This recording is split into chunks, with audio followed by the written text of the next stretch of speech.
Tuan, sebelum adanya kejadian ini, mungkin Tuan sering membaca surat Maryam ayat 1, Tuan. Ya. Yaitu Kaf Ha Ya Ain Sad. Maka jika diterjemahkan dalam bahasa Tuan mungkin tidak ada artinya.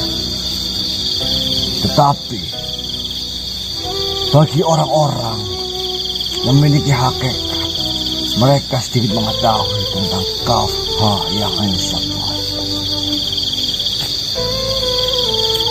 Yaitu Kaf yang berarti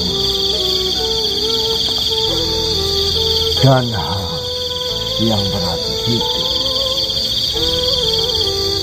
dan Ya yang berarti perabaan,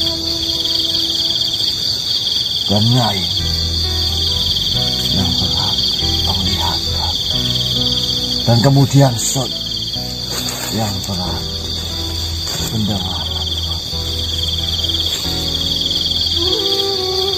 Semua itu menggambarkan beberapa maksud, Tuhan.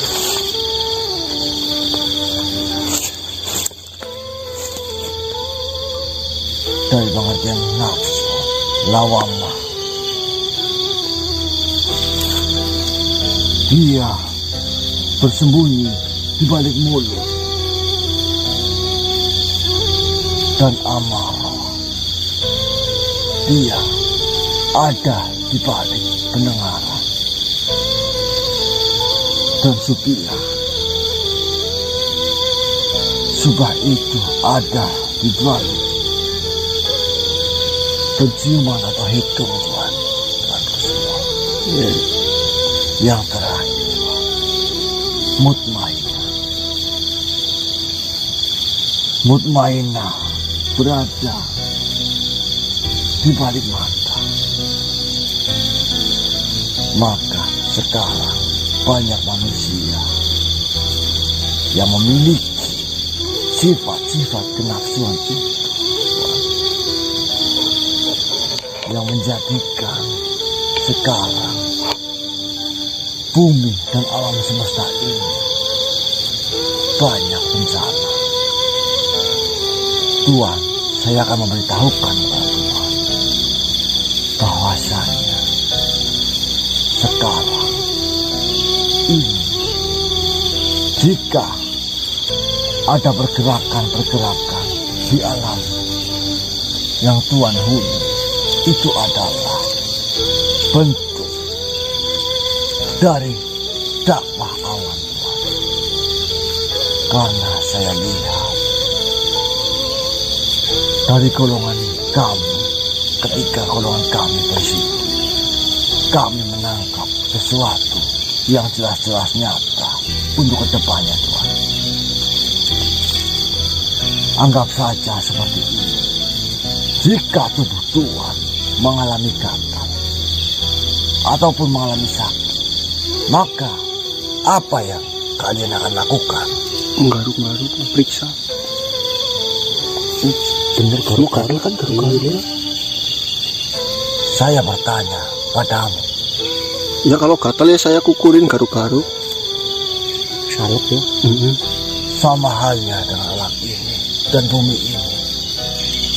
Jika penghuninya semuanya berpenyakit hati, maka perlu ada penyembuhan.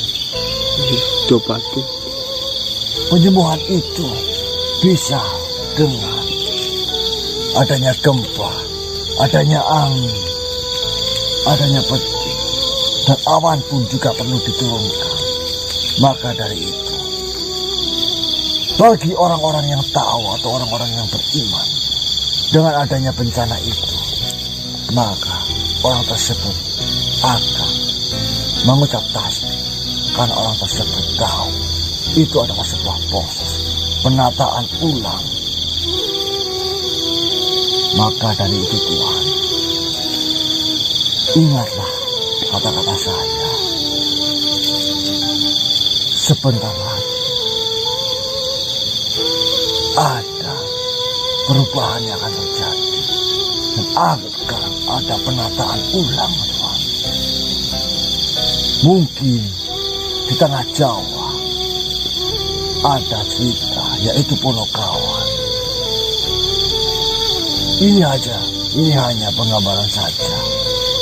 Di kutub utara itu bisa disebut Semar, dan di kutub selatan itu adalah Batu, dan di Gunung Merapi itu adalah Batu. Ketika kami dari golongan-golongan jin, ketika bersikir dan mendengar gelombang-gelombang energi yang ditimbulkan oleh awan, kami mendengar adanya sidang dari leluhur-leluhur. Leluhur itu bukan leluhur orang yang sudah hidup, atau yang masih hidup, atau yang sudah mati. Leluhur itu adalah ulama-ulama yang terdahulu, yang roh mereka masih hidup, dan mereka bisa saling bertemu. Saya mendengarkan bahwa tinggal menunggu dari bumi dan langit menyetujuinya agar Gunung Merapi Mas dinyalain lagi ya, Mas.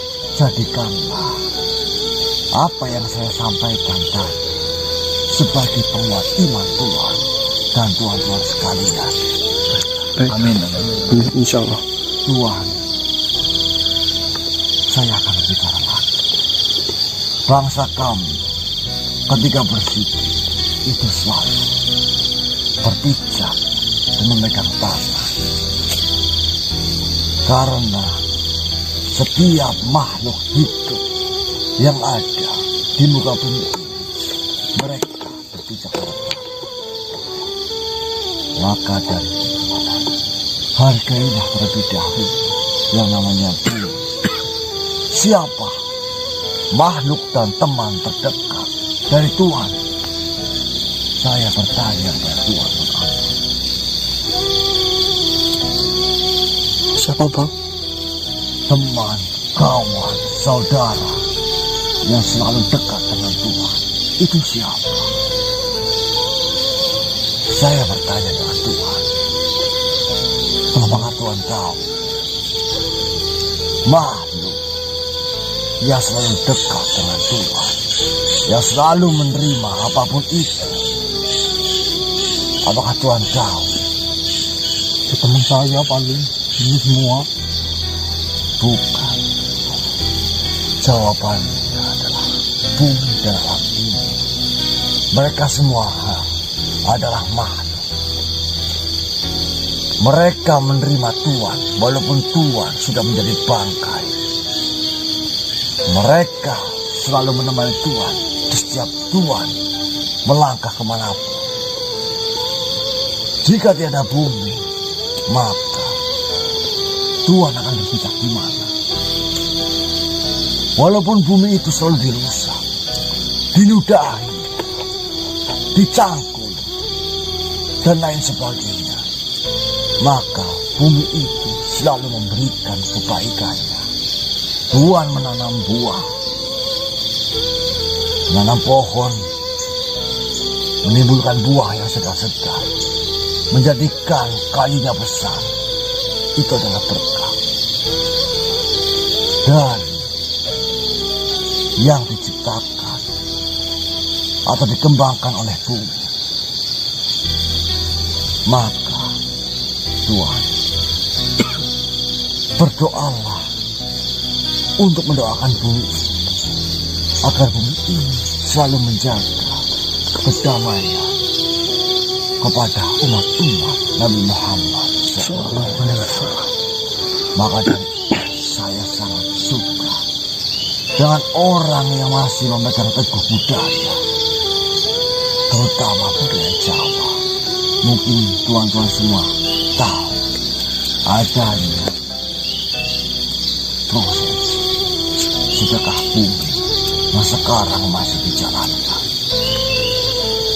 Dan itu saya masih menghargainya, karena ketika proses itu tetap kita meminta kepada Tuhan agar bumi kita dijaga.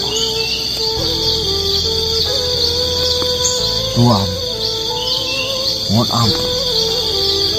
Mungkin perbicaraan saya ini tidaklah penting, tapi saya ingin sekali menyampaikan karena bumi ini sedang tidak baik-baik saja. Banyak orang-orang yang serakah dengan mementingkan kelompoknya masing-masing. Banyak orang yang mempunyai uang harta yang banyak, mereka mengorbankan rakyat-rakyat kecil. Mungkin masalah yang dihadapi Tuhan ini masalah yang tidak perlu besar, karena masalah yang dihadapi Tuhan adalah masalah untuk masyarakat kecil, tidak untuk masyarakat yang luas, yang meliputi semua aspek yang ada di alam Tuhan. Maka sesekali Tuhan merenunglah dan lihat kejadian-kejadian alam sekarang. Jika ada kejadian yang sedang terjadi, maka banyak-banyak kata tasbih dan menyebut nama Allah. Dan jangan suka. Jika Tuhan untuk bersedekah, jika Tuhan suka memelihara bumi, maka sesekali Tuhan harus melepaskan bumi tersebut agar Tuhan bisa merasakan syukur nikmatnya Tuhan hidup di bumi ini. Karena semua yang ada di bumi ini akan selalu berkenan Tuhan. Mohon ampun Tuhan. Mungkin lain kali saya akan menjabarkan lagi tentang apa yang sedang terjadi di bumi ini. Karena bumi ini sedang tidak baik-baik saja. Ada kepentingan-kepentingan khusus untuk meraup keuntungan agar di bagian negara-negara yang lain itu merasakan dari kehadiran. Maka dari itu berbanyaklah ibadah. Saya Nakin undur diri. Assalamualaikum warahmatullahi